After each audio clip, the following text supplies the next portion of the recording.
ಅಷ್ಟಾಗಿದೆ. ಕೇಂದ್ರ ಸರ್ಕಾರಕ್ಕೆ 4,840 ಕೋಟಿನ ಕೇಳಿದ್ದೀರಾ? ಯಾವಾಗಿಂದ ರೀಫಂಡ್ ಸ್ಟಾರ್ಟ್ ಆಗುತ್ತೆ? ಮತ್ತು ಒಂದು ಕಡೆ ಗ್ಯಾರಂಟಿ ಮತ್ತು ಇನ್ನೊಂದು ಕಡೆ ಬರ ಯಾವ ರೀತಿ ಮ್ಯಾನೇಜ್ ಮಾಡುತ್ತೆ? ನೋ, ಗ್ಯಾರಂಟಿಗೆ ತೊಂದರೆ ಇಲ್ಲ, ದುಡ್ಡಿಗೇನು ತೊಂದರೆ ಇಲ್ಲ. ಗ್ಯಾರಂಟಿ ಕಾರ್ಯಕ್ರಮಗಳು ಮಾಡಲಿಕ್ಕೆ ತೊಂದರೆ ಇಲ್ಲ. ಬಜೆಟ್ನಲ್ಲಿ ಪ್ರೊವೈಡ್ ಮಾಡ್ಕೊಂಡಿದ್ದೀವಿ. There is no problem as per as the guarantees are concern. ಬರಗಾಲಕ್ಕೂ ಕೂಡ ನಾವು ಕೇಂದ್ರ ಸರ್ಕಾರಕ್ಕೆ 4,860 ಕೋಟಿ ಕೇಳಿದ್ದೀವಿ. ಬಟ್ ಬೆಳೆ ನಷ್ಟ ಆಗಿರೋದು 42 ಲಕ್ಷ ಹೆಕ್ಟೇರ್ ಪ್ರದೇಶದಲ್ಲಿ. ಅದಕ್ಕೆ ಲೆಕ್ಕ ಹಾಕಿದ್ರೆ ಸುಮಾರು 30,000 ಕೋಟಿಗೂ ಹೆಚ್ಚು ನಷ್ಟ ಆಗಿದೆ ಅಂತಕ್ಕಂಥದ್ದು ಎಲ್ಲ ಸೇರ್ಕೊಂಡು, ಮನೆಗಳದು, ವಿದ್ಯುತ್ ಶಕ್ತಿ ಕಂಬಗಳು, ರಸ್ತೆಗಳು ಹಾಳಾಗಿರೋದು, ಸೇತುವೆಗಳು ಹಾಳಾಗಿರೋದು ಎಲ್ಲ ಸೇರಿ 30,000 ಕೋಟಿಗೂ ಹೆಚ್ಚು ನಷ್ಟ ಆಗಿದೆ. ಆದರೆ NDRF ನಾರ್ಮ್ಸ್ ಪ್ರಕಾರ ನಾವು 4,860 ಕೇಳೋದು. ಈಗ ಕೇಂದ್ರ ಸರ್ಕಾರದ ಟೀಮ್ ಬಂದಿದೆ.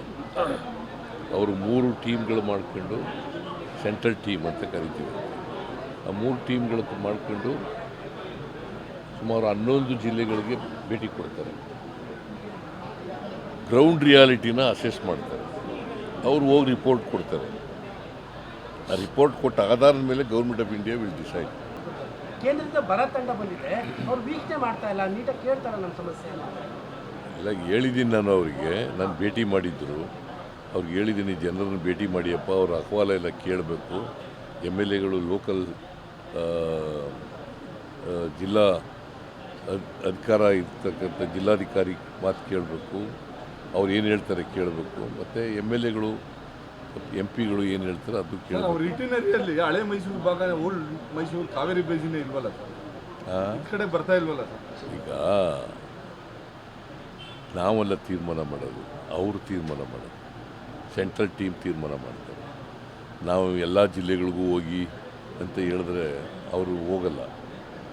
ಅವರು ಸೆಲೆಕ್ಟ್ ಮಾಡಿರ್ತಾರೆ ಯಾವ ಜಿಲ್ಲೆಗಳಿಗೆ ಹೆಚ್ಚು ಬರ ಇರ್ತದೆ ಅಂತೇಳಿ ಆ ಜಿಲ್ಲೆಗಳಿಗೆ. ಈ ಹಸಿರು ಬರ ಅನ್ನೋ ಪ್ರಾಬ್ಲಮ್ ಆಗಲ್ಲ ಸರ್, ಫಂಡ್ ಬರೋದಿಲ್ಲ.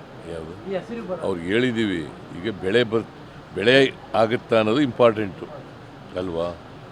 ಹಸಿರು ಬರ ಇದ್ಬಿಟ್ರೆ, ಗಿಡ ಇದ್ಬಿಟ್ರೆ ಆಗಲ್ವಲ್ಲ, ಬೆಳೆ ಬರಬೇಕಲ್ಲ.